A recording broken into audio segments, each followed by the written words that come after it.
আগে বলো তোমরা পায়েস ঠান্ডা খেতে ভালোবাসো না গরম খেতে বেশি ভালোবাসো? আমার তো পায়েস সবসময় একটু ঠান্ডা ঠান্ডা খেতে বেশি ভালো লাগে। এই দুদিন এত গরম পড়েছে, তাই ভাবলাম একটু পায়েস বানিয়ে ফেলি, ঠান্ডা ঠান্ডা খাবো, খুব ভালো লাগে খেতে। প্রথমে আমি এখানে নিয়ে নিয়েছি হাফ কাপ মতন চিনি। চিনিটা কড়াইয়ে দিয়ে মিডিয়াম ফ্লেমে রাখবে গ্যাসের আঁচটা, দেখবে নিজে নিজেই চিনিটা গলতে থাকছে, কোনো রকম জল ইউজ করার কোনো দরকার নেই। যখন দেখবে চিনিটা গলতে থাকছে তখন খুন্তি দিয়ে একটুখানি নাড়াচাড়া করে নেবে। এটার একটা ক্যারামেল তৈরি করব এখানে, তাহলে পায়েসটা না আরও সুন্দর দেখতে লাগবে, একদম ক্ষীর ক্ষীর মতন। দেখতে পাচ্ছ ওটা একদম পারফেক্টলি রেডি হয়ে গেছে। এর থেকে কিন্তু বেশি এটাকে রান্না করা যাবে না। এরপরে অল্প একটু প্রথমে দুধ দিলাম, দুধটা দিয়ে একটুখানি মিশিয়ে নিয়ে তারপরে পুরো দুধটা আবার এখানে ঢেলে দেব। অল্প দুধটা প্রথমে দিলাম, তার কারণ হচ্ছে কখনো সখনো এরকম হয় যে পুরো দুধটা দিয়ে দিলে না দুধটা মাঝে মাঝে ফেটে যেতে পারে, সেই কারণে অল্প একটু দুধ দিয়ে আগে একটু নেড়ে নিলাম, তারপরে পুরো দুধটা এখানে আমি অ্যাড করে দিচ্ছি। এবার সমস্ত কিছু খুব ভালো করে এখানে মিশিয়ে নিতে হবে।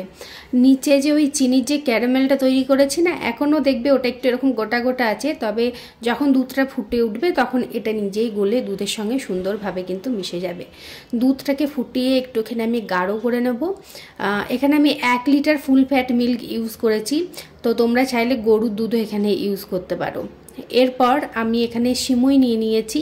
আমি যে সিমুইটা নিয়ে এসেছি এটা না রোস্টেড সিমুই, এটা বেশি রোস্ট করার আমার দরকার নেই। তো এটাকে আমি 1 কাপের কাছাকাছি নেব, পুরোপুরি 1 কাপ না, 1 কাপের একটু কাছাকাছি নেব, একটু কম নেব আর কি।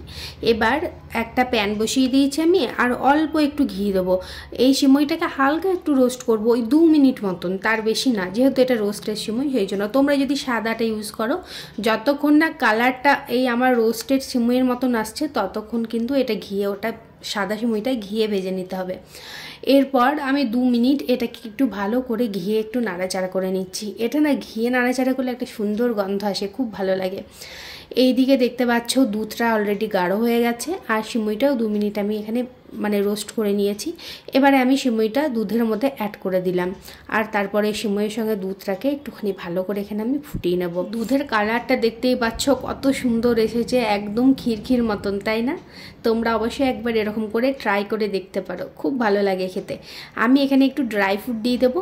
আমি এখানে নিয়ে নিচ্ছি কিছু কাজু, একটু পেস্তা বাদাম এখানে নিয়ে নিচ্ছি, আর নিয়ে নিয়েছি কিশমিশ।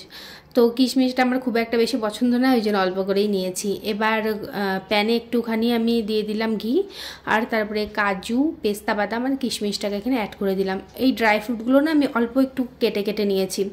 এবার এই সমস্ত কিছুটা যখন একটু হালকা লালচে লালচে টাইপের কালার আসবে ততক্ষণ পর্যন্ত এটাকে ফ্রাই করে নিতে হবে। তো এবার আমি অ্যাড করে দিলাম দুধের মধ্যে ওই ড্রাই ফ্রুটসগুলো, আর ভালো করে এবার মিশিয়ে নেব। তো এখানে দেখতেই পাচ্ছ সমস্তটা একটু বেশি গাঢ় হয়ে গেছে।